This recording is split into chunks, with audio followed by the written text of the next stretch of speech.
Recording in progress.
Good morning. We're ready to begin. I will count down from 5 and then we'll start. 5, 4, 3, 2, 1. The Subcommittee on Civil Rights and Human Services will come to order. Welcome, everyone. I note that a quorum is present. I note for the subcommittee that Mrs. McBath of Georgia and Mr. Pocan of Wisconsin are permitted to participate in today's hearing with the understanding that their questions will come only after all members of the subcommittee on both sides of the aisle who are present have had an opportunity to question the witnesses. The subcommittee is meeting today to hear testimony on examining the policies and priorities of the Equal Employment Opportunity Commission and the Office of Federal Contract Compliance Programs. This is a hybrid hearing pursuant to House Resolution 8 and the regulations thereto. All microphones, both in the room and on the platform, will be kept muted as a general rule to avoid unnecessary background noise. Members and witnesses will be responsible for unmuting themselves when they are recognized to speak or when they wish to seek recognition. When members wish to speak or seek recognition, they should unmute themselves and allow a pause of 2 seconds to ensure that the microphone picks up their speech. I also ask that members please identify themselves before they speak. Members who are participating in person should not be logged onto the remote platform to avoid feedback, echoes, and distortion. Members participating remotely shall be considered present in the proceeding when they are visible on camera, and they shall be considered not present when they are not visible on camera. The only exception to this is if they are experiencing technical difficulty and inform committee staff of such difficulty. If any member experiences technical difficulty during the hearing, you should stay connected on the platform, make sure you are muted, and use your phone to immediately call the committee's IT director, whose number was provided in advance. Should the chair need to step away for any reason, another majority member is hereby authorized to assume the gavel in the chair's absence. To ensure that the committee's 5-minute rule is adhered to, staff will be keeping track of time using the committee's digital timer on the remote platform. For members participating in person, the timer will be broadcast in the committee room on the television monitor as part of the platform gallery view and visible in its own thumbnail window.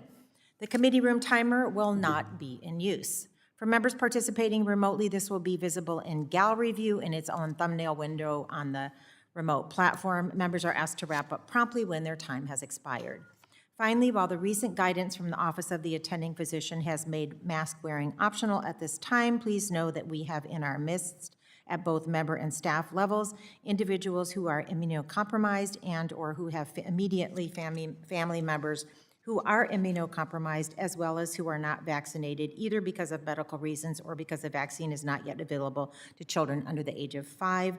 Therefore, the committee strongly recommends that masks continue to be worn out of concern for the safety of unvaccinated and immunocompromised committee members and staff and their families. Opening statements. Pursuant to Committee Rule 8, Opening Statements 8C, opening statements are limited to the chair and ranking member. This allows us to hear from our witnesses sooner and provides all members with adequate time to ask questions. I recognize myself now for the purpose of making an opening statement. Today's hearing will examine the policies and priorities of the Equal Employment Opportunity Commission, EEOC, and the Office of Federal Contract Compliance Programs, OFCCP. Thank you, Chair Burroughs and Director Yang, for being with us and for your commitment to protecting Americans' civil rights and dignity at work. As our workforce becomes increasingly diverse, the EEOC and OFCCP are critical in making sure that every worker can earn a living free from discrimination. Unfortunately, thousands of women, people of color, older workers, workers with disabilities, and LGBTQI+ workers still experience persistent disparities in pay, opportunities, and workplace treatment. In response to the Trump administration's erosion of worker protections, congressional Democrats and the Biden-Harris administration have taken critical steps to restore and strengthen workers' civil rights and expand equal employment opportunities. Under Chair Burroughs' leadership, the EEOC has improved its enforcement efforts when challenging workplace harassment, and following the Supreme Court's historic Bostock versus Clayton County decision, Chair Burroughs approved guidance to explain the prohibitions against discrimination based on sexual orientation or gender identity. Additionally, in 2021, Congress passed a resolution to nullify the EEOC's Trump-era conciliation rule. This resolution was a critical step in restoring EEOC's promise to support victims of workplace discrimination and to hold employers accountable. At OFCCP, Director Yang has made critical improvements to protect applicants and employees who apply to and work for federal contractors and subcontractors. In November of 2021, OFCCP issued a proposal to rescind a Trump-era rule that gave federal contractors the power to hire and fire workers for discriminatory reasons under the guise of religious freedom. By reversing the rule, OFCCP took a critical step to restore protections for the civil rights of workers. I'm also pleased to see OFCCP preparing to support an increase in workers in the contractor community. The bipartisan infrastructure law will create up to 15 million new jobs, many of which will be filled by workers on federal contracts and subcontracts. I look forward to seeing how the agency's mega construction project program will help more workers, especially historically underrepresented workers, gain access to these new jobs and also to protect them against discrimination and harassment. The EEOC's and OFCCP's progress under the Biden-Harris administration is more important than ever as our nation works to recover from the economic fallout of the COVID-19 pandemic. As we all know, the pandemic spurred record unemployment, especially among low-wage, older, and unrepresented workers. Under President Biden's economic agenda, we have seen record job growth and the lowest unemployment claims since 1968. Even still, we know we must do more so all Americans can re-enter the workforce and access a rewarding career. But we cannot achieve that goal if workers do not have the confidence that workplaces will uphold and protect their civil rights. Securing resources that the EEOC and OFCCP need to conduct robust oversight is not only in the best interest of our workers, but an essential step to full economic recovery. I'm pleased that the Biden-Harris administration's proposed budget provides the resources for the EEOC and OFCCP to advance racial justice, pay equity, and LGBTQI+ protections while strengthening workplace opportunities for all.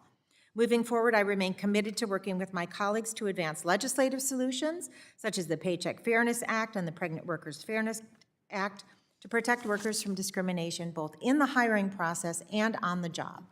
When we invest in workers' civil rights, every American has the opportunity to succeed. Thank you again to Chair Burroughs and Director Yang for your leadership. I look forward to hearing how you will continue advancing your agency's mission. I now yield to the ranking member, Mr. Fulcher, for his opening statement.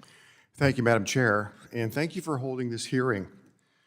Congressional oversight extends to the Equal Employment Opportunity Commission and the Office of Federal Contract Compliance Programs, both of which are currently struggling to meet the needs of American workers and job creators. The work of EEOC and OFCCP is important, but too often becomes a weapon against job creators.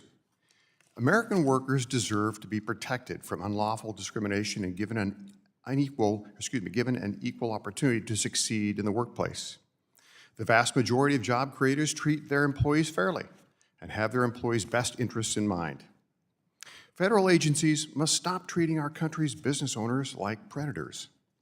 One of the most concerning things coming out of the Biden administration's OFCCP is the decision to rescind the Trump-era rule protecting faith-based contractors. It's ironic that an agency tasked with preventing and combating unlawful discrimination is pushing the door open for faith-based organizations to be discriminated against. The previous administration's final rule gave religious organizations the opportunity to bid for federal contracts without fear of having to compromise their faith or religious character. Without this explicit protection, many religious federal contractors will be left without clear guidance regarding their rights and obligations. This will keep many religious organizations from bidding for federal contracts. Protecting the constitutional principle of free exercise of religion is crucial. OFCCP should uphold and protect the First Amendment instead of undermining this fundamental American principle. The right of faith-based organizations to follow their sincerely held religious beliefs should not be held up for debate. OFCCP is also likely operating outside the law by forcing federal contractors to perform pay equity audits and deny them the right to invoke attorney-client privilege. There is no such audit requirement in existing law, so one has to wonder where OFCCP believes its authority is coming from. These actions will reduce clarity and transparency in the audit process, especially where employee pay is concerned. And EEOC spends far too much of its time looking for discrimination where there isn't any, instead of processing the backlog of claims from America's workers. Even after EEOC added 450 employees, monetary recoveries for workers decreased by 9.6%, litigation recoveries for workers decreased 67.9%, and compliance assistance outreach efforts also declined sharply. These numbers represent the hardworking Americans who came to EEOC for help and have been greeted with delay and inefficiency if they received any help at all. EEOC has yet to return its offices to in-person work, and all 53 field offices are closed, even though most are located in states and localities where private businesses, schools, and other government officers are fully open. That's why on March 23rd, Republican leaders Fox and Comer sent a letter to Chair Burroughs raising concerns that EEOC does not have an immediately executable plan to return to in-person work. We know that a lack of on-site EEOC personnel hinders the ability of claimants to receive the help the agency was created to provide. And Chair Burroughs, you stated in your testimony that the most vulnerable were probably the ones who suffered most from the closure of local offices, and yet your agency has yet to reopen those facilities. This committee deserves to know in your calculation the risk of COVID-19, even with widely available vaccines, outweighs the cost to those vulnerable workers. It's not surprising that the current party in leadership wants to throw more money at this agency. The Biden administration is requesting that Congress increase EEOC's budget by $44.7 million to nearly $465 million. Burdensome requirements added unnecessary costs to businesses, and EEOC seemingly did nothing with the data collected. Besides costing job creators $325 million annually and doing nothing to prevent pay discrimination, these are importantly confidential concerns regarding EEOC's ability to protect the collected data. In conclusion, EEOC and OFCCP need to focus on protecting workers without throwing employers under the bus. We all want to see workers succeed, but overregulating job creators is counterproductive. These agencies need to get their own houses in order before they throw more red tape on businesses. Madam Chair, yield back. Thank you.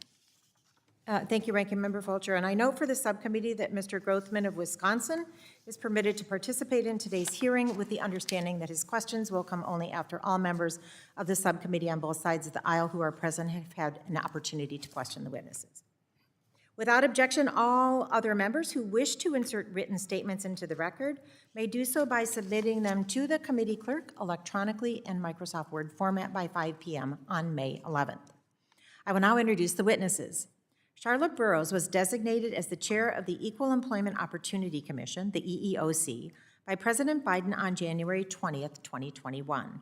She previously served as an EEOC commissioner between 2015 and 2019, and in 2019 was renominated and unanimously confirmed for a second commissioner term ending in 2023. Before her appointment to the EEOC, Ms. Burroughs had an extensive career advancing civil rights issues. She served as Associate Deputy Attorney General at the DOJ, as General Counsel for Civil and Constitutional Rights to Senator Edward Kennedy on the Senate Judiciary Committee, and held several roles in the Civil Rights Division's Employment Litigation Section at the DOJ, including Deputy Chief of the Section.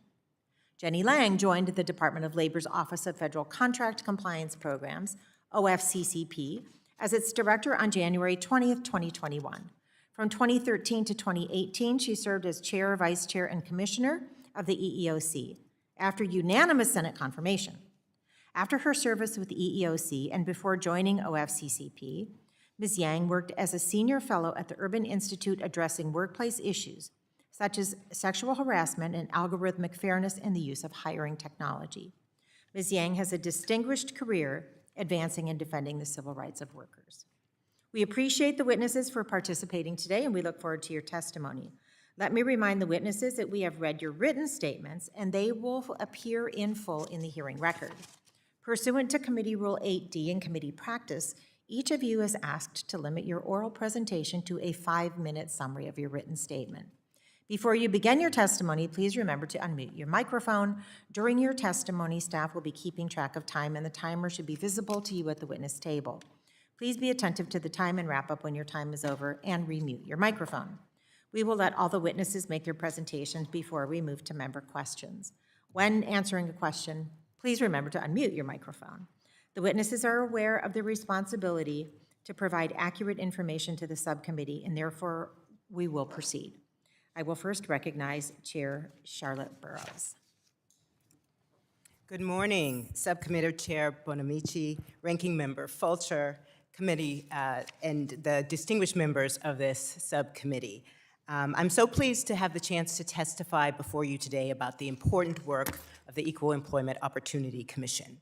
The commission was created in direct response to the call for equality and basic human dignity at the historic 1963 March on Washington for Jobs and Freedom, a call that's directly tied to our basic founding beliefs of liberty and justice. Today, as in 1963, the nation faces both challenges and opportunities in the area of civil rights. and I'm so honored to lead the agency at this very important time. The EEOC is doing our part to respond to that universal call for racial justice following the brutal murder of George Floyd and so many others. This tragedy cast a national spotlight on barriers to opportunity, including in the area of equal employment opportunity. We're also working to address those significant civil rights challenges caused by the COVID-19 pandemic.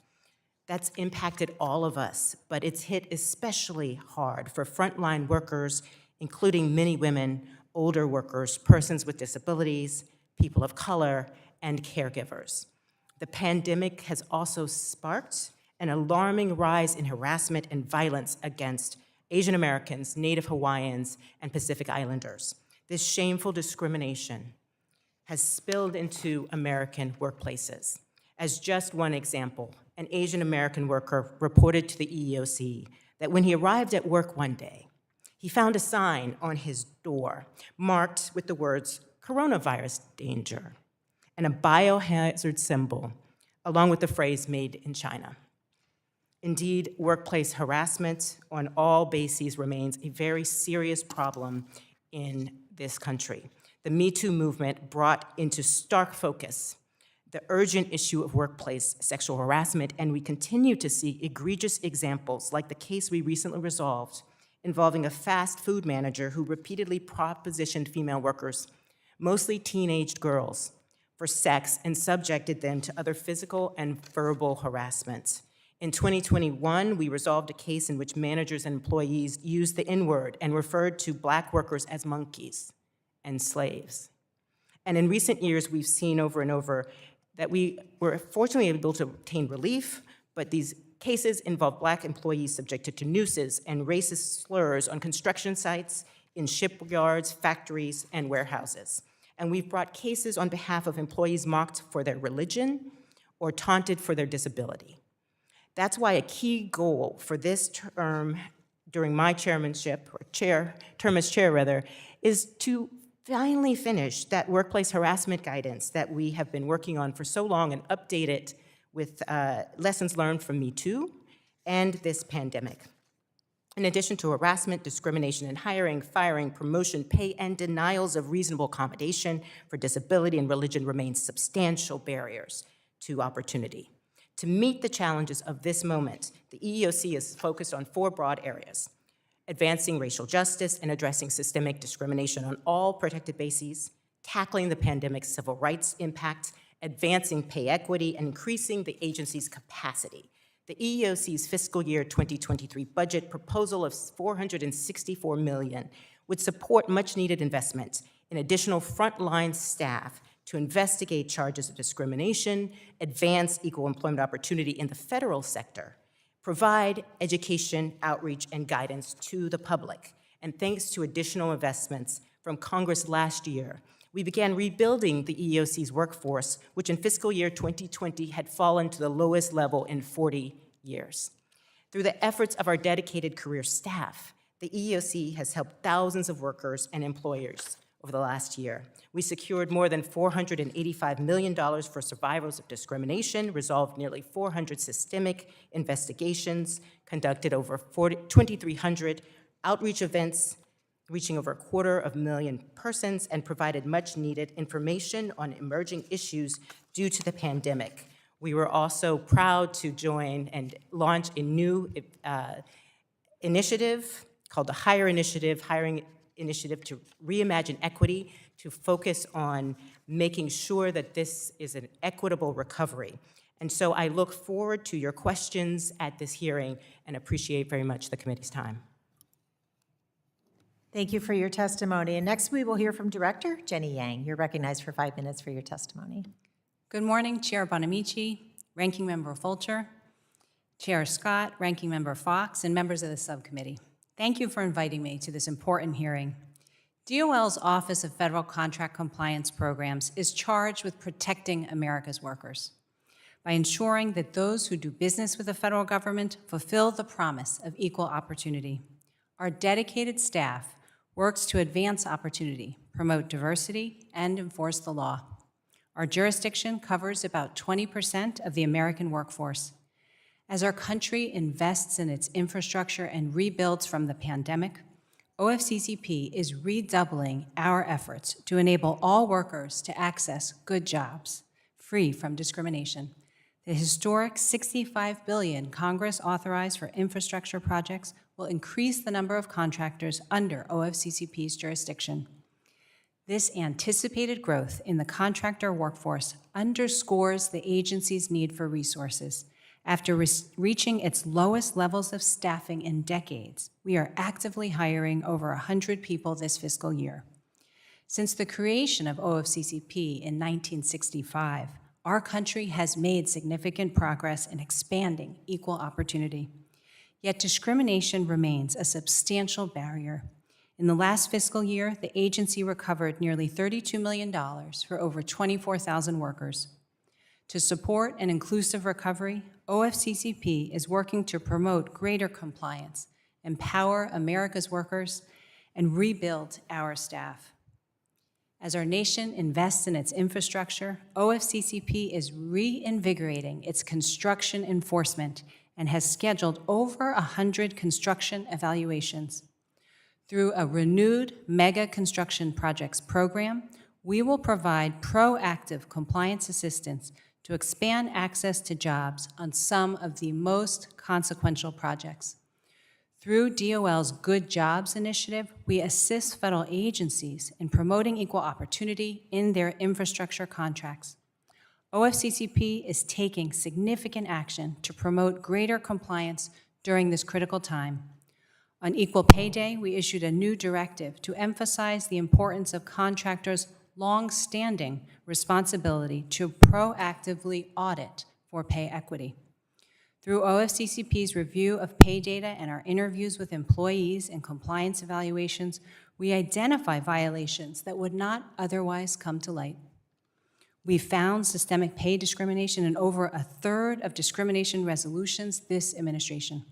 For example, last December, we resolved pay discrimination allegations with Allied Barton Security Services, providing $1,175,000 to over 2,200 female, Black, and American Indian security officers. In February 2021, in a settlement with Google, we obtained $3.8 million for more than 5,500 workers after finding pay disparities and hiring barriers for female employees and Asian American applicants in software engineering positions. In January, OFCCP and EEOC launched Hire, a hiring initiative to reimagine equity, to expand access to good jobs. The U.S. economy has added 7.9 million jobs since the start of this administration, yet many workers from underrepresented communities still face disproportionately high unemployment. At a time where many employers are searching for talent, Hire will identify proven hiring practices that advance equal opportunity and assist employers in finding the talent they need. This includes removing barriers for workers with disabilities and veterans. The pandemic has had an impact on mental health for many Americans, and we have an opportunity to transform how we address mental health at work. To promote compliance, OFCCP recently launched an electronic contractor portal to certify compliance with annual affirmative action program requirements. On March 31st, the agency issued a new directive to promote consistent accountability and efficiency in compliance evaluations. We have long prioritized active compliance assistance to contractors and empowering workers through outreach and engagement. To achieve greater progress, OFCCP must rebuild our staff. Compliance officer levels are down more than 50% from a decade ago.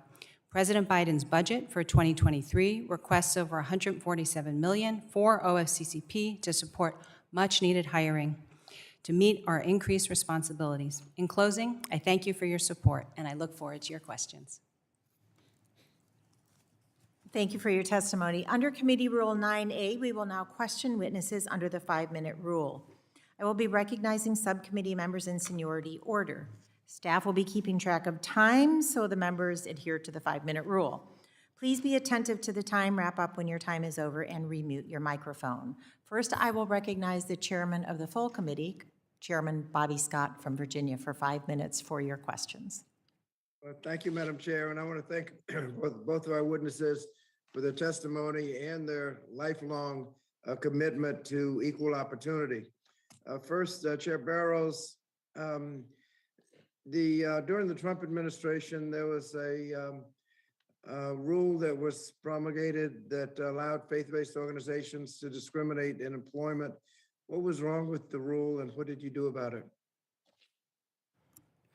Well, thank you, Chair Scott. And I believe that you're referring to the religious guidance that the EEOC issued at the end of the last administration. And that was a guidance that addressed a really important issue of religious discrimination across the board. And yet I was concerned about the manner in which we approached that it was rushed through in a very abbreviated period. I think something like a 5-day formal vote for a very lengthy document, and really thought that it would have been terrific if we could have addressed some of the, taken the time, first of all, to really delve into that issue, but also address some of the really pressing problems that we've seen with respect to religious discrimination during the pandemic. For instance, we had heard from the Sikh community about issues regarding PPE and those folks who, for religious reasons, may have facial hair, and how to balance those issues. So there were just a number of things that I thought we could have done, and I had some concerns, frankly, about the race to finish it in the time that we did. Well, so there seems to be almost a redefinition of the victim of discrimination. When I was growing up, you went to a restaurant and weren't served because of your ethnicity, you were the victim of discrimination. Now it seems if the restaurant owner can't discriminate against you, then he is the victim of discrimination. Why is it problematic to protect the right to discriminate rather than the right to be free from discrimination? Well, absolutely. The Civil Rights Act of 1964 protects the right to be free from unlawful discrimination based on race, color, national origin, religion, as well as sex. And at that time, as you, I'm sure, are well aware, a lot of the arguments about segregated lunch counters, et cetera, were based in arguments about, religious arguments about the need to segregate racial populations. And so absolutely under our statutes, race discrimination is protected even if there is a religious argument put forward, and that's true of the other bases as well. There's not a question about that with respect to our statutes. Right, and the point is that the victim of discrimination is entitled to be free from discrimination. We're not protecting somebody's right to discriminate. Director Yang, the Office of Federal Contract Compliance Programs has a more aggressive mission, and that is proactively requiring affirmative action with government contractors. What kind of affirmative action will you require, and how will you enforce compliance with the affirmative action requirements in the law? Thank you for that question, Chairman Scott. Under the three authorities that OFCCP enforces, we enforce both non-discrimination requirements and affirmative action requirements. And our requirements ask federal contractors to affirmatively recruit underrepresented workers in a variety of ways to increase the qualified talent in the applicant pool. We ask contractors to track metrics to measure progress and diagnose concerns. Our requirements do not in any way impose quotas and in fact prohibit them. We do enforce these affirmative action requirements through our compliance evaluations. We conduct routine evaluations through a neutrally scheduled compliance evaluation where we have the opportunity to work with contractors to provide compliance assistance and to identify opportunities for them to expand access to jobs, to understand where they may have barriers to promotion or unequal pay. And that's the kind of work that OFCCP is focusing on in federal construction contracting as well. Thank you. And Madam Chair, if I could get both witnesses to provide for the record an analysis of how their budget requests will allow them to get their job done, I'd appreciate it. Absolutely. Without objection, Mr. Chair. I yield back. Thank you, Mr. Chairman. I now recognize the ranking member, Mr. Fulcher, for 5 minutes for your questions. Thank you, Madam Chair, and I have a question for Director Yang, please. So in November, the Office of OFCCP published a proposed rule to rescind the previous administration's rule protecting faith-based organizations that wish to bid on federal contracts. That rule ensured faith-based organizations could apply for federal contracts on equal footing with other employers without having to compromise their religious beliefs. Can you provide assurances to this committee that OFCCP will not discriminate against faith-based organizations who wish to participate in federal contracting? Thank you for that question. OFCCP is firmly committed to protecting religious freedom as well as workers. I'm happy to share our proposal. We are in the rulemaking process, so I am limited in what I can say, but I can explain the rationale and our proposal to return to... So Director Yang, then why propose the rule change if that's what you believe? Well, the reason we propose the rule change is we'd like to return to the practice in place for nearly 18 years under both Republican and Democratic administrations to apply the text of the religious exemption to the case law as it evolves so that we can make sure to adhere faithfully to the law. So do you believe then that faith-based organizations have a rightful place in competing for federal contracts on equal footing? Absolutely. Great, And thank you very much. I appreciate that comment. A follow-up question, if I may. March 15th, you issued a directive requiring federal contractors to perform a pay equity study. That wasn't defined. And to provide that study to OFCCP when the contractor is under audit. This directive further prohibits a contractor from asserting the attorney-client privilege if an attorney prepared that audit. This directive was issued without the required notice and public comment. Can you please describe on what authority that you issued this directive requiring a new major obligation that appears to arbitrarily decree that the contractor loses its right to assert attorney-client privilege, and you did it without notice of comment? Thank you for that question. We issued a directive to explain a long-standing regulation that requires federal contractors who are supply and service contractors to conduct in-depth analyses of all their employment practices. So that includes hiring, pay, promotion, and other areas. And that's conducting a proactive audit. So, Director, if I may then, why avoid the notice of public comment? Well, the regulation already exists, and so simply what we did through the directive is highlight to employers the importance of complying with that existing regulation. Do you see value in having that public comment? Do you think that rule should be there? So there was public comment on the regulation that exists that does already require the pay equity audit. But you don't think there needs to be any public comment for changes to that? We will be actually looking at our whole supply and service regulation, including this provision that I'm referring to. With public comment? And we will have a full public comment process. Thank you, Director Yang. Follow-up question, if I may. I'd like to go to Chair Burroughs, please. So, Chair Burroughs, more than a month ago, Ranking Member Fox wrote to you requesting information about EEOC's plans to return to in-person on-site work. The fact remains we have 2,000 EEOC bargaining unit workers that still haven't returned to in-person on-site work after more than 2 years. Your written testimony admits that by keeping field offices closed, EEOC has failed to reach some of its most vulnerable workers. When will you put that back in place, the in-person work? We are, right now, we have returned our directors to work in the physical offices. Everyone at the EOC, all 2,000 plus of us, have been fully working during this pandemic period. So the fact that our offices are closed does not mean that we have not been working. Chairman Burroughs, I'm out of time, so forgive me, but just to close that, do you not see the value of having your employees back at work?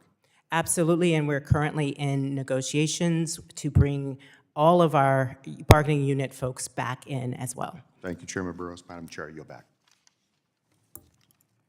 Thank you, Ranking Member Fulcher. I now recognize myself for 5 minutes. Director Yang, women, particularly women of color, are severely underrepresented in construction apprenticeships and jobs. This is a result of various factors, including inadequate recruitment, hostility, sexual harassment during apprenticeship programs and on the jobs is something I've had many conversations about over the years, as well as pernicious gender bias. So does OFCCP evaluate construction apprenticeship programs to identify gender-based discriminatory barriers in recruitment and hiring? And if so, does OFCCP plan on using FY23 funding to improve oversight and monitoring of construction contractors to address these barriers? Thank you for that question. OFCCP has made it a top priority to strengthen our construction enforcement for the reasons that you mentioned. Women, people of color have historically been underrepresented in good jobs in the trades. And we've been building our relationships with the contractor community in the construction space, unions, worker advocacy groups, and we understand some of the systemic barriers that we need to overcome, and it will take all of us. OFCCP knows we can't do this alone, and we're here to help federal contractors and workers. Apprenticeship programs, which you mentioned, are a critical part of creating the talent pool for the major infrastructure projects that we have. OFCCP will go into some of our most consequential projects, which we've called mega projects. We go into communities even before the contractor is selected.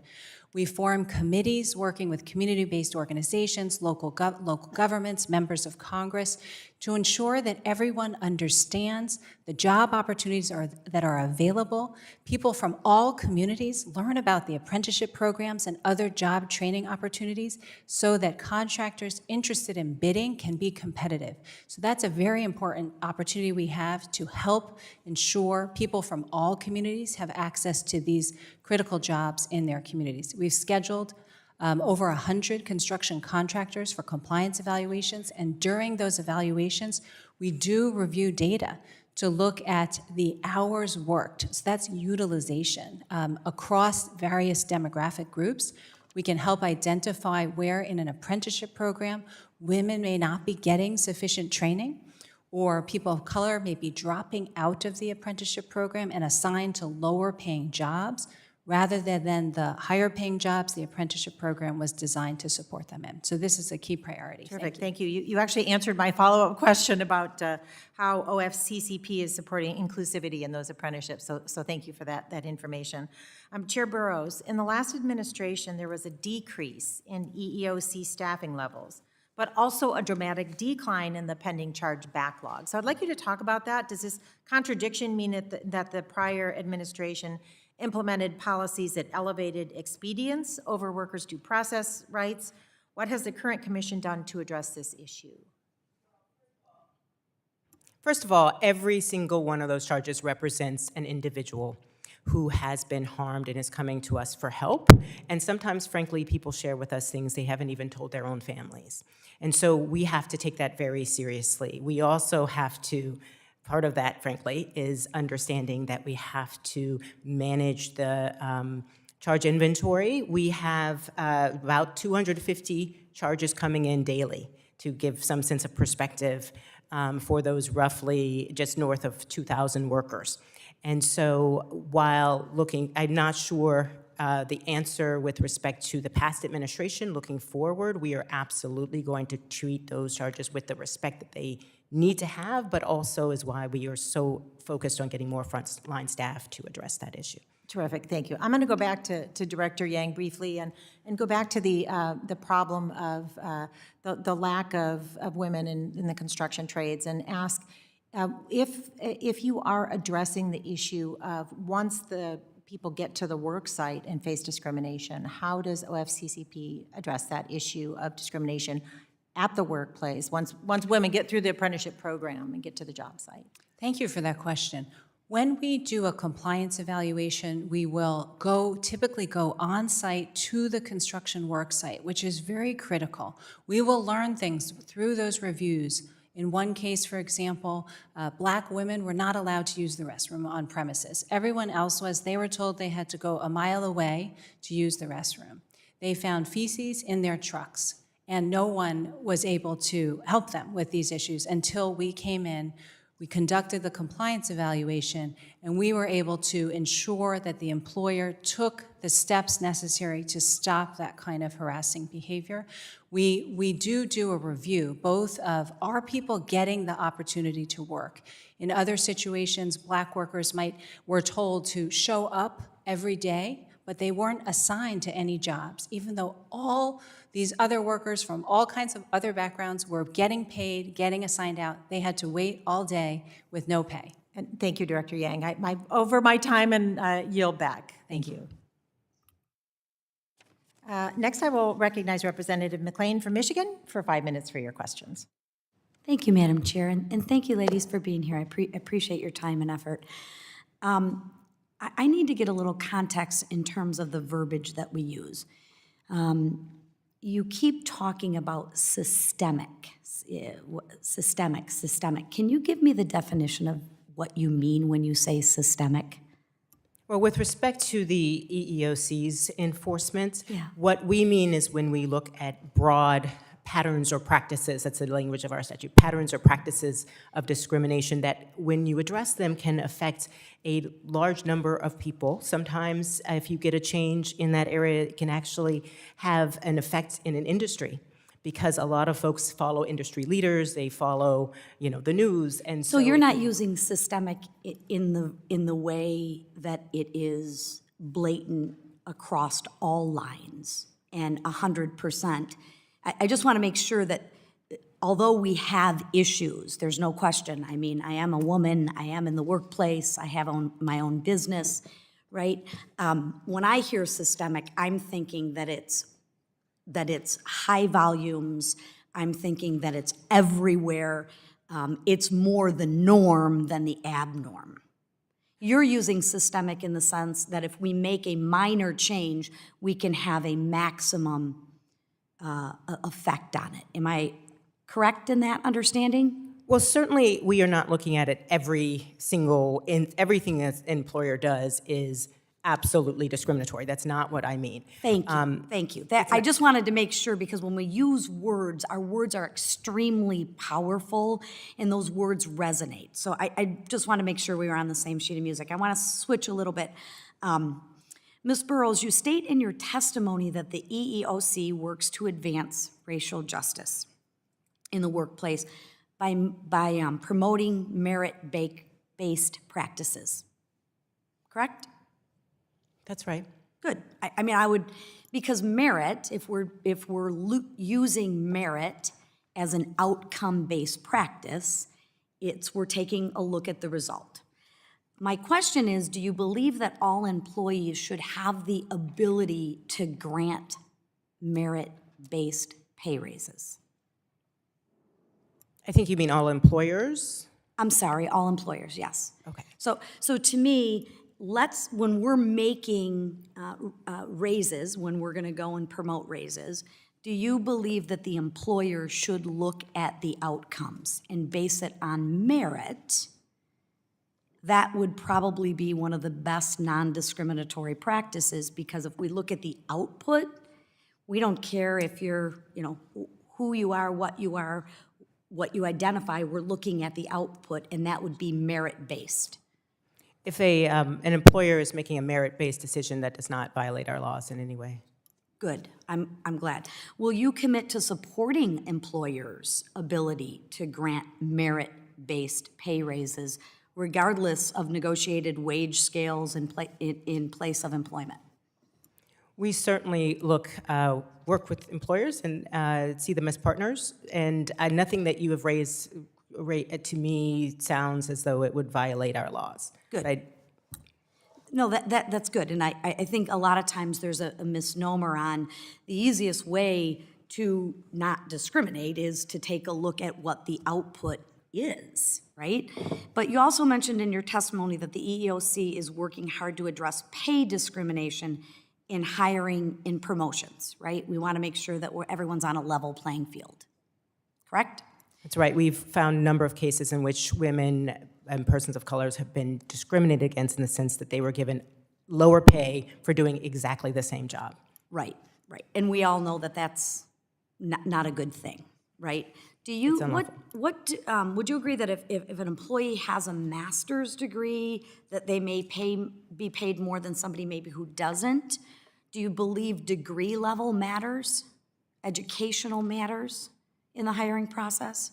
Well, it really depends on what the job is. And so if it's relevant to the job, it certainly may. And if it's not relevant to the job, then there wouldn't be a basis to make that distinction. And one of the things that's really important is for employers to be making that decision in a fact-based way. And What how are do the you skills determine needed? relevancy? Well, it depends on what the jobs are and what the job is and what's necessary to the job. But I think the definition, since we're holding these employers to a very high standard, I'm out of time, I think relevancy matters, and the criteria we use to make these decisions need to be played out. But thank you for your time. I appreciate it. The Representative yields back. Thank you. Representative Adams from North Carolina, you are recognized for 5 minutes for your questions. Thank you, Chair Bonamici, for convening this important hearing. The EEOC and the FCCP do critically important work to protect our workers from employment discrimination, and I certainly appreciate the opportunity to discuss that work today. So I want to thank all the witnesses. Chair Burroughs, I note that the EEOC's FY 2023 budget justification mentions multiple ways that it plans to increase diversity in employment and recruitment. This includes plans to build strategic partnerships and alliances with stakeholders such as HBCUs and MSIs for that recruitment. So can you first talk about the importance of EEOC's outreach to HBCUs and MSIs? And then can you speak to the outcomes and any lessons learned from EEOC's FY 2022 and current HBCU MSI engagement and outreach? Thank you so much for that question. As someone who's, both my parents spent their entire careers working for HBCUs, I am really passionate about this issue. And we have been very pleased to work together with the administrations, the White House initiative in this area, and have been doing a number of things, particularly do a great deal of outreach every year to HBCUs. We have, obviously with our own respect to our own hiring, make sure to get our own information to them when we have a job opening for internships as well as permanent positions, and really are looking to strengthening that partnership as we lean into the hiring initiative to reimagine equity. I think that we can never, in terms of lessons learned, never do too much in terms of making sure that we are on the radar screen for HBCUs in that area, and it has been enormously helpful. I should also add that we have a lot of staff that are alumni of HBCUs as well. Great, well, thank you. So turning to FY 2023, can you provide more information about what the Commission's HBCU outreach goals are for 2023 and how the EEOC will use allocated funding to improve outreach in FY 2023? Absolutely. Well, we will certainly continue to do what we have been doing and have also looked at we have an equity plan to make sure that we are reaching as broadly as possible to include as many of Americans' population as possible. And the part of that is doing that together with HBCUs. We have a longstanding, very popular program called Youth at Work, in which we partner with actually also high schools, but also colleges, and want to increase our efforts with HBCUs in that area because it has been enormously helpful to, as people are just beginning their careers, to make sure they understand their rights, and that has paid dividends for sure. Okay, so EEOC serves more than, 500,000 of my constituents in Charlotte, North Carolina. And as you know, the coronavirus pandemic has really challenged much of the ways in which we thought about the workforce. Workers and employers across the country tapped into creative and innovative approaches to fulfill their day-to-day operations. So can you talk a little bit about how or whether COVID-19 pandemic impacted the day-to-day work of EEOC, including its investigations and education and outreach efforts to relevant stakeholders?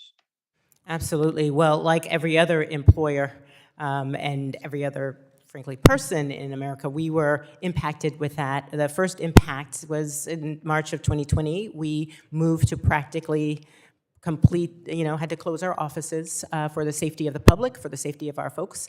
But what we learned to do is to conduct a lot of our business remotely. We invested in remote sort of platforms so that we could continue to do that. We've had wild success with our mediation program remotely.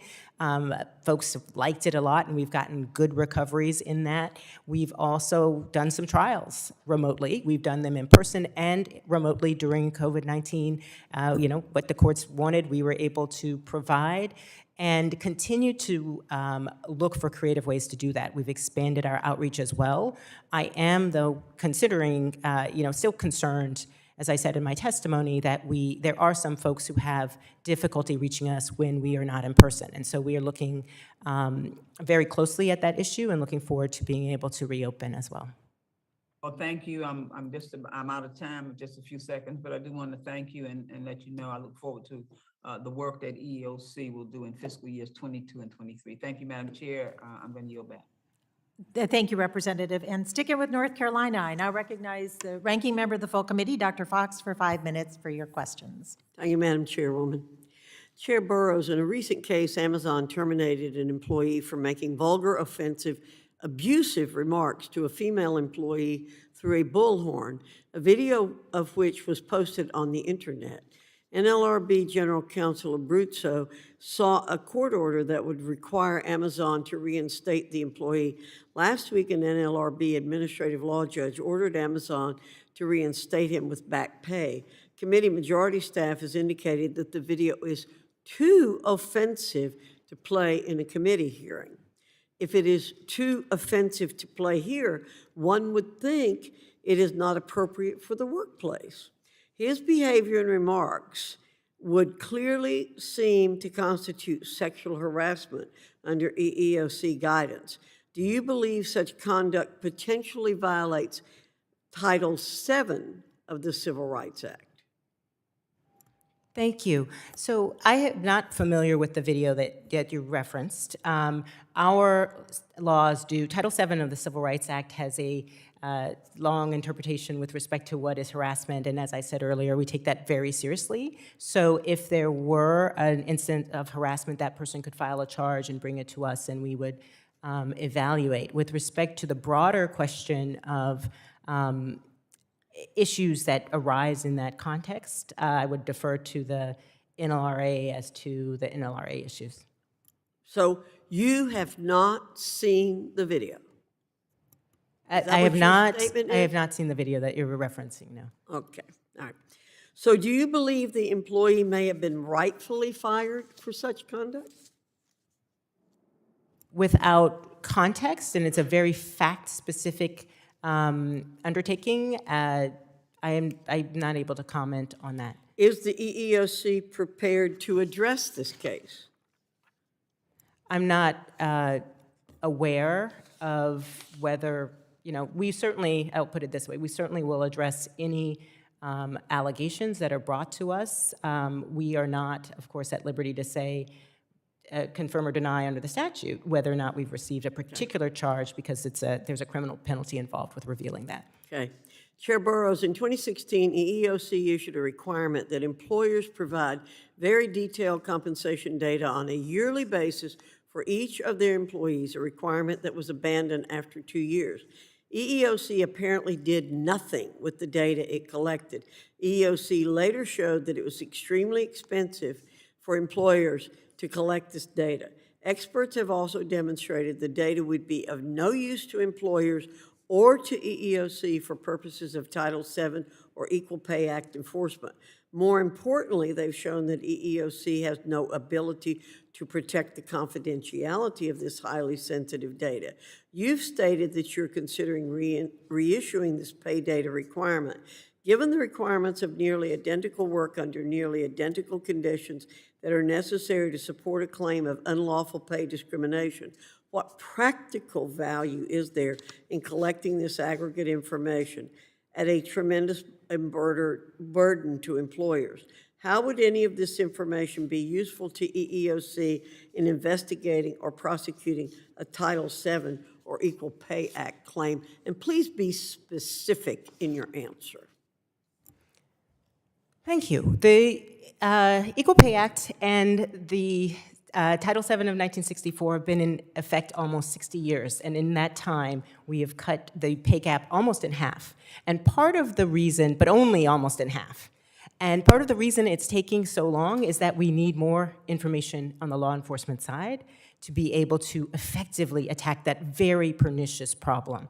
And so one of the, frankly, difficulties has been the lack of specific pay data for the agency as we start to figure out how to focus our resources. Lily Ledbetter, for whom the act is named, received an anonymous note, and that's how she learned about it. The pay data collection is being studied now by the National Academies of Sciences. We do have effective and very talented folks who have checked the security for that and have also are looking at the pay data and are able to say that it would be very useful to us. With respect to exactly how that will be used, I do want to wait for the National Academies of Sciences to give us their recommendations. I think it would be unwise to get ahead of that. But it is. Well, we'll look forward to getting your specific answers. And Madam Chair, I'm out of time, but I will be submitting some questions, and we'd like to have timely responses. Thank you. Thank you very much. Thank you, Ranking Member. And as a chair, I just want to clarify the Ranking Member Fox's statement that the majority forbid somehow the use of a video. The majority party simply asked the minority party to remove expletives, and they chose not to do so. But in any event, it's my understanding that the matter that was discussed is pending before the National Labor Relations Board and not the EEOC, so I struggle to understand how it was relevant. Next, I recognize Representative Hayes from Connecticut for 5 minutes for your questions. Thank you, Chairwoman Bonamici, for holding this important hearing today. I would like to draw attention to the needs of caregivers. 2 out of every 3 American caregivers are women. They are disproportionately women of color and often from low-income households. Their work to care for children, spouses, parents, and loved ones is unpaid, and their contributions to our nation's economy is valued at over $470 billion.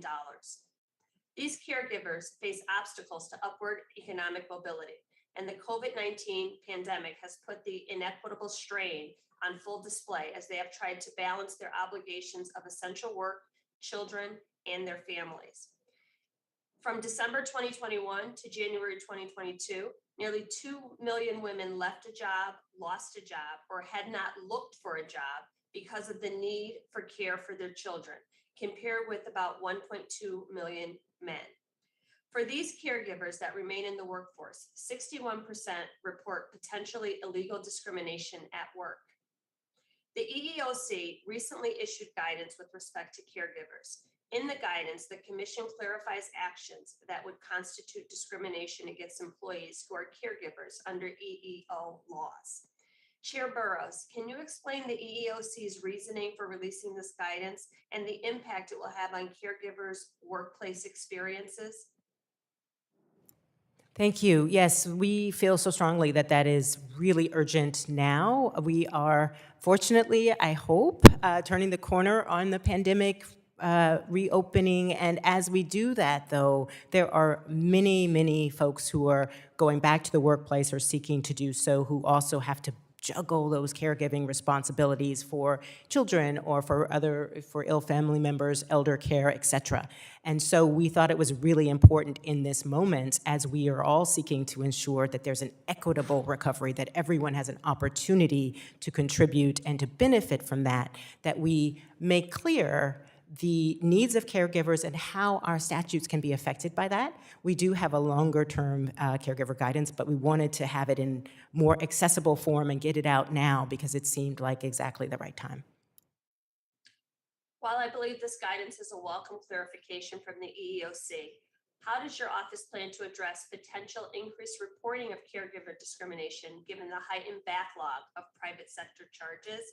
And do you believe the EEOC is adequately resourced to handle a potential influx of reports caused by this guidance? Well, there's no secret that we are working very hard to manage a inventory that we stay ahead of, I should add. We get about 61,000 charges in the door, and we resolve about 62,000 charges in the door. This is every year, so we're a little bit ahead of the curve here, but it's obviously a lot to manage. We are focused on that, and part of and we'll be ready to respond to those issues. I will say that part of the reason to have the guidance out there is not just to let employees know about their rights, but also for employers to have some understanding of the responsibilities so that hopefully, because most employers do want to get this right, that we can help them make sure that this is handled in the appropriate way so that we will get fewer charges. Thank you. I want to shift focus a little bit here. According to EEOC data, race-based discrimination charges have consistently represented a third of the charges filed with the EEOC since 1997. This is approximately 30,000 charges alleging some form of racial discrimination, which indicates that race-based discrimination is still a significant issue within American workplaces. Yet, in recent reporting, some EEOC employees allege that the agency assigns low priority to race discrimination charges, in particular, charges filed by Black workers. Chairwoman Burroughs, what is your response to these allegations, and what specific actions has EEOC taken to address them? Thank you. Well, we absolutely prioritize ensuring that every single worker's charge is taken seriously and decided on the merits. So the response to our African-American charges somehow given lesser weight, and I can say for certain, not on my watch, we're not going to do that. I don't believe that has been a problem. I do believe that we need more resources to focus so that we can give that sort of service and those investigations can be concluded more quickly.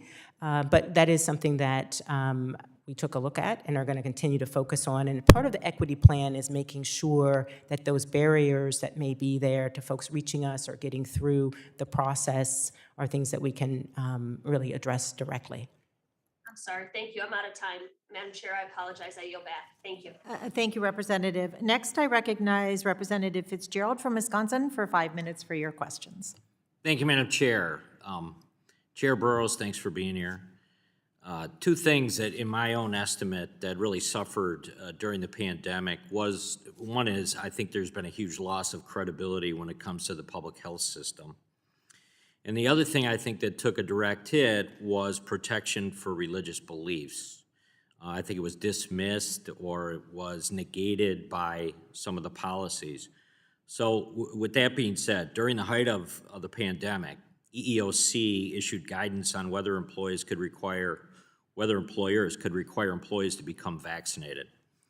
While the guidance recognized Title VII of the Civil Rights Act, and along with that, the assertion on religious objections to the vaccine requirement, your agency, and I don't know why, seemed to weaken the right to use this to quite honestly kind of put up a wall to those that were going to be vaccinated. So I'm just wondering, do you believe that in fact happened, or can you explain some of the changes in and around religious beliefs when it came to the pandemic? So if I understand the question, Representative, that the EEOC strongly believes in protecting against religious discrimination.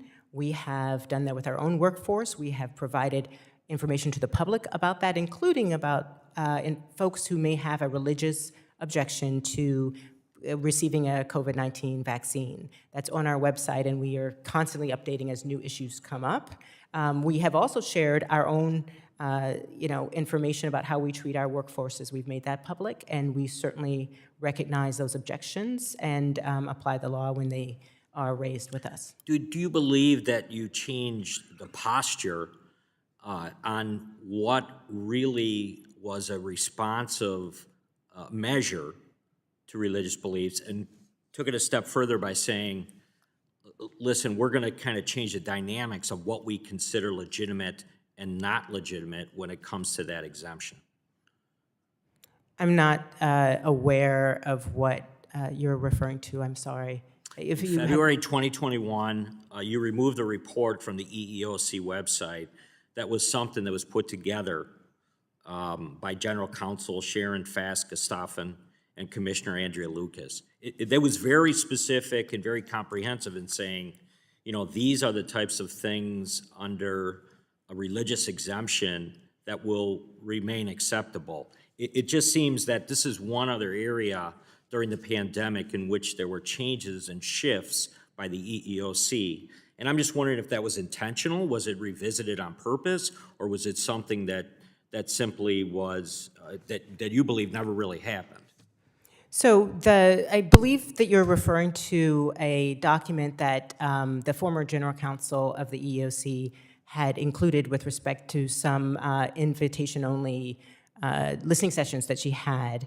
After that, the full commission voted on a religious guidance document that we put on our website. So the document that you're referring to was with respect to a single, the general counsel and I believe a single commissioner. So do you think it had anything to do with the actual pandemic and what we were in the middle of experiencing related to any of those policy changes?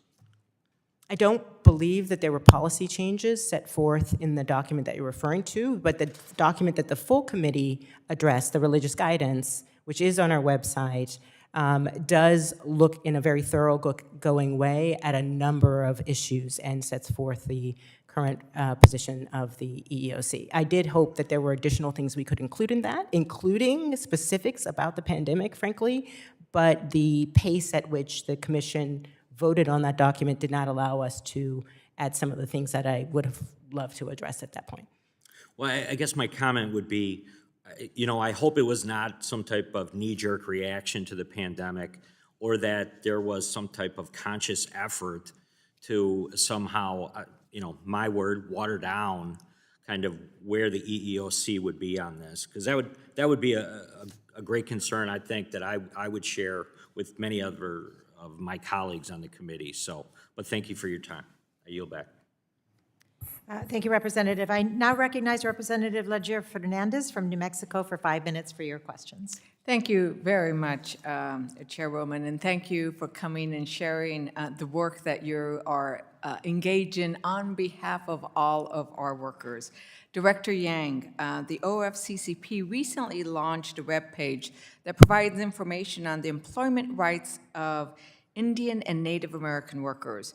The website also describes OFCCP's efforts to connect Indian and Native American job seekers with employment opportunities on federally funded construction projects.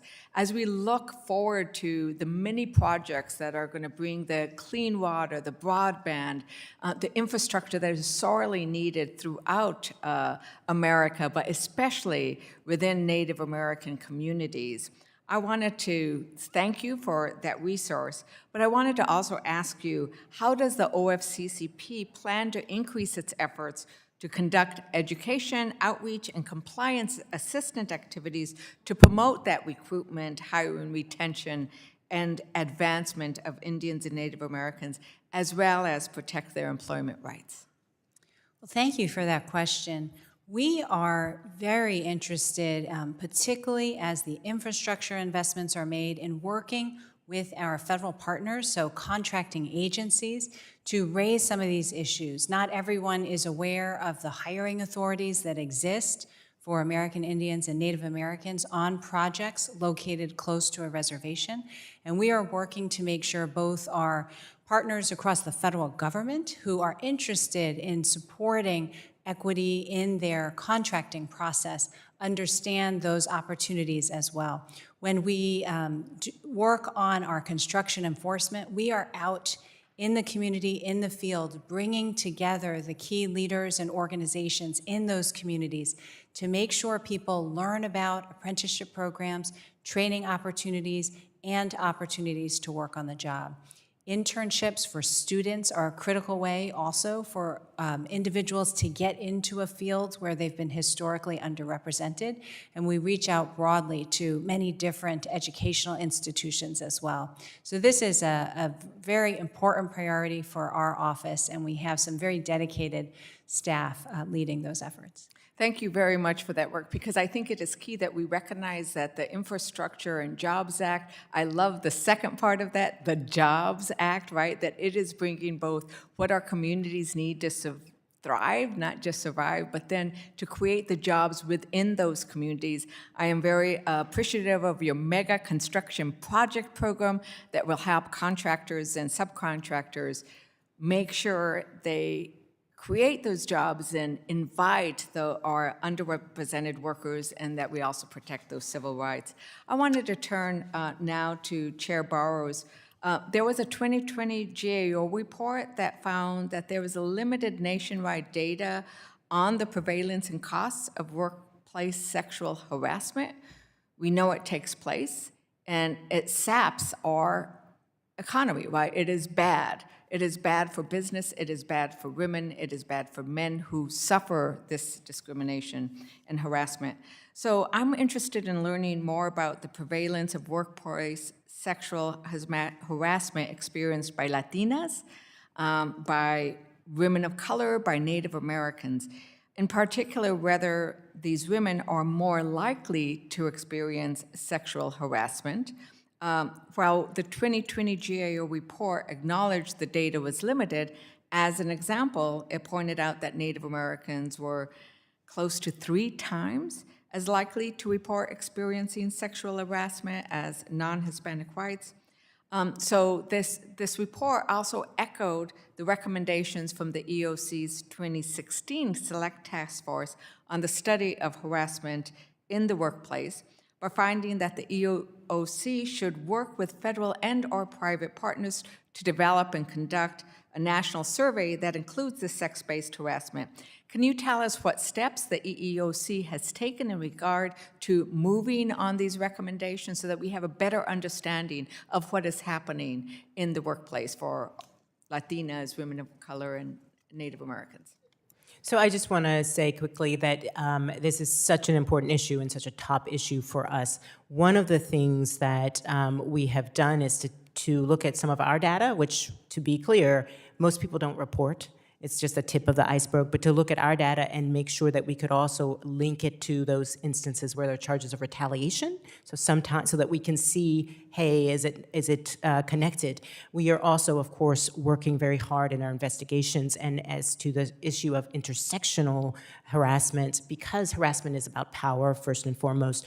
Often when people have multiple issues, they will be targeted for those reasons. So we've seen that in our work on farm worker women, we've seen that in our work on so many others, and I wish we had more time, but I'm happy to follow up with you on that because it's so important. Thank you. My time has expired. I look forward to hopefully providing the budget resources that you need to conduct that data. Madam Chairman, I yield back. Chairwoman. Thank you, Representative. Next, I recognize Representative Mervan from Indiana for 5 minutes for your questions. Thank you, Chairwoman. In 2017, a report on diversity in technology sector, the GAO recommended that the OFCCP evaluate its approach for identifying keys for compliance reviews to better reflect changing workplace structures and location, such as virtual sites and non-traditional forms of employment, especially in the technology sector, and to include subcontractors. In OFCCP Fall's 2021 regulatory agenda, the agency proposed adding a provision to Executive Order 11246 regulations that would require contractors to provide notice to the OFCCP when they award supply and service contracts. My question is, How will having information about the subcontractors advance the agency's mission to ensure equal employment opportunities, especially in rapid expanding industries such as the tech sector? Thank you for that question. We have been working to improve our scheduling methodology, and that's how we select contractors for compliance evaluations. We use neutral criteria to try to identify where there may likely to be problems that are important for us to be looking at as an agency. Specifically for subcontractors, we have not had complete data on the dates of the time period of the contract for subcontractors. So in the past, the agency had not scheduled a large group of subcontractors for compliance reviews. And what we are doing for our next scheduling list that will be issued in May is we have included subcontractors by using the prime contractors' contract dates. That information is available in current databases, but it would be more helpful and accurate to have the dates of the subcontract. So the recommendation by GAO was that OFCCP explore data sources to better schedule the full range of contractors under our jurisdiction. The agency is working more broadly to ensure that our practices align with how workplaces operate today. We recognize the point that you raised about many employers are not tied to one physical location. The historic approach OFCCP has taken in our regulations is to look at one establishment at a time, and that we recognize may not align with how an organization structures its practices. So for example, software engineers in a technology company may not report directly to a leader within their physical location.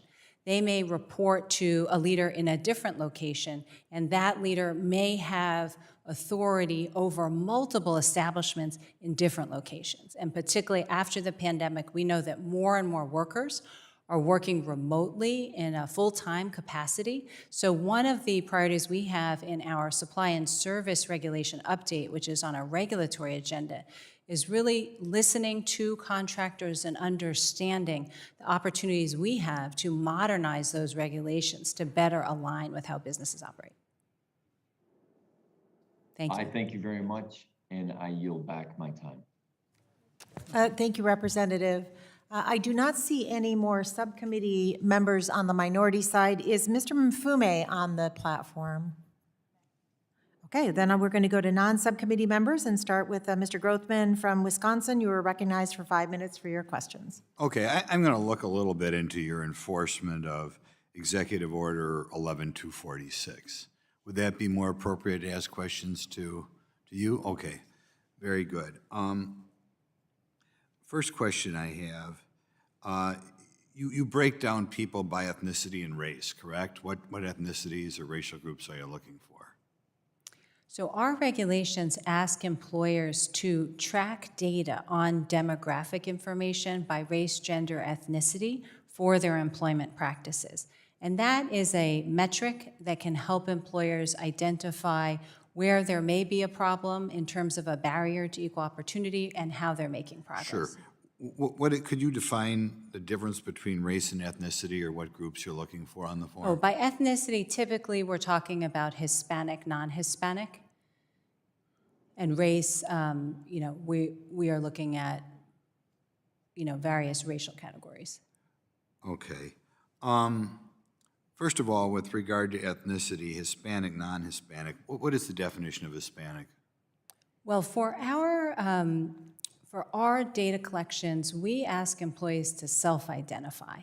And so we ask employers to invite their workforce to identify for themselves what their ethnicity is or race. Okay. So to give an example, only because it's so commented on, is if, say, when Senator Warren was applying for a job at whatever she went, Harvard Law School, I think, if she is 164th Native American, if she says, I'm a Native American, we put her down as Native American on the form and she gets preferences over other people? Is that what you're saying? So let me be clear, OFCCP's regulations do not promote or permit preferences for any workers. There are separate congressionally authorized preferences for Native American Indian workers near reservations, but apart from that, none of our regulations provide preferences. Okay. All we ask is data collection, and we defer to the employee's self-identification. Okay, but you realize, of course, that these forms are used or people feel they have to hit targets on these forms, correct? Do you realize that? Actually, what we are very clear about in our work with the contractor community is that these are not inflexible quotas. These are goals that help contractors right, measure right, right. project. But And if you- race, ethnicity is not to be considered in any employment decision. Okay. Are you not aware that people who advise companies on these goals tell the employers that they are goals that have to be met, or if they're not met, they could be subject to some litigation? So under our enforcement authorities, we do not bring an action against an entity simply because they are not achieving those goals. Those, as I mentioned, are a diagnostic tool. They are not used at all for an enforcement action. Okay. Employers are asked to show good faith efforts to help reach underrepresented populations. So what we're looking at is, are you trying? Not, we don't bring enforcement actions based on whether you've met it. Well, okay. We'll give you another. So you have no problem if somebody says, I'm 164th Native American or 164th Hispanic, that the employer gets to check those off as being an Hispanic or Native American? Well, let me be clear. For data collection purposes, it's a diagnostic tool. If there was an actual case or litigation focus that it was material as to somebody's identity, you would have a more, fact-based sort of. Well, I am told by people who deal with this that that's what you do, that it's open-ended, that you self-identify, and if you're 1/32nd Hispanic, you can check off Hispanic, and if the employer feels that helps them get to the target, they can hire you and get to the target.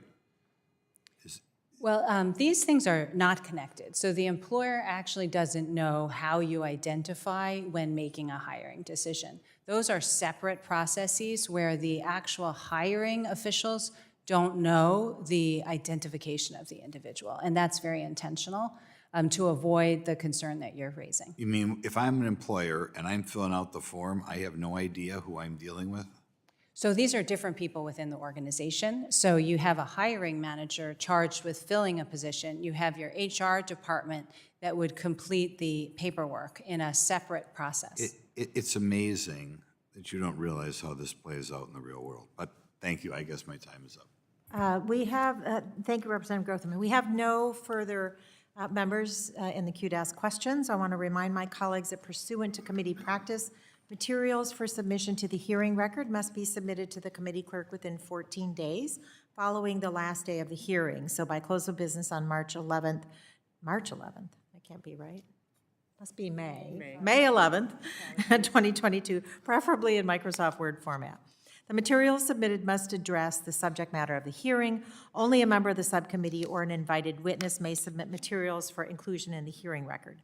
Documents are limited to 50 pages each. Documents longer than 50 pages will be incorporated into the record via an internet link that you must provide to the committee clerk within the required time frame, but please recognize that in the future that link may no longer work. Pursuant to House rules and regulations, items for the record should be submitted to the clerk electronically by emailing submissions to ed.labor.hearings@mail.house.gov. Again, I want to thank the witnesses for their participation today. Members of the subcommittee may have some additional questions for you. We ask the witnesses to please respond to those questions in writing. The hearing record will be held open for 14 days to receive those responses.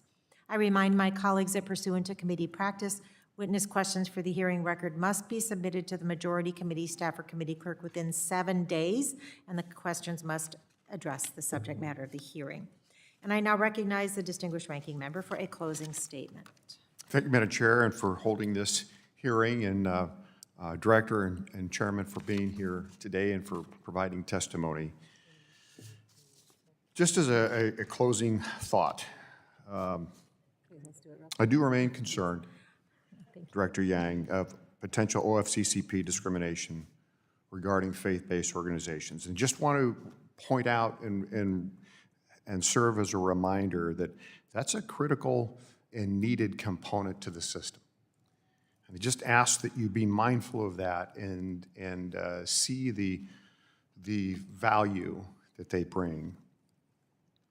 Chair Burroughs, regarding EEOC, we're still not back to in-person work. That's a needed component to that situation. And I think all of us have allowed COVID to manage us too long. And it's time to manage it. And so I just ask that you accelerate that process of bringing people back to in-person work. And also this situation where we appear to be looking to resurrect a defunct annual pay data collection system that is quite onerous on employees and the people who turn those economic wheels for us. And that takes me to my final thought. And that's just the overall culture that we appear to, and I'm saying the collective we here. I'm not being accusatory. The overall culture that we seem to be manifesting here. The federal agencies versus the private sector. Too often, we seem to take this attitude that the private sector reports to the government in some fashion, but that's just not true. That's backward to the original intent, and that's backward to how our system works. And I think we all need to remember we serve the American workforce. They're the boss here, and yes, there's bad apples out there on both sides, and so this is a system to try to provide some oversight and help, but at the end, it's the American people that we serve. And all of us need to be reminded of that. And I thank you for your time and your work. I yield back, Madam Chair. Thank you, Ranking Member Fulcher. I now recognize myself for the purpose of making a closing statement. I want to again thank our witnesses for being with us today. Under the leadership of Chair Burroughs and Director Yang, the EEOC and OFCCP have taken critical steps to restore and strengthen workers' civil rights protections. Unfortunately, our discussion and the testimony today confirm that for far too many women, people of color, older workers, workers with disabilities, LGBTQI+ workers, they're still experiencing persistent discrimination in the workplace. These persistent civil rights violations are particularly concerning as Americans get back to work and recover from the pandemic.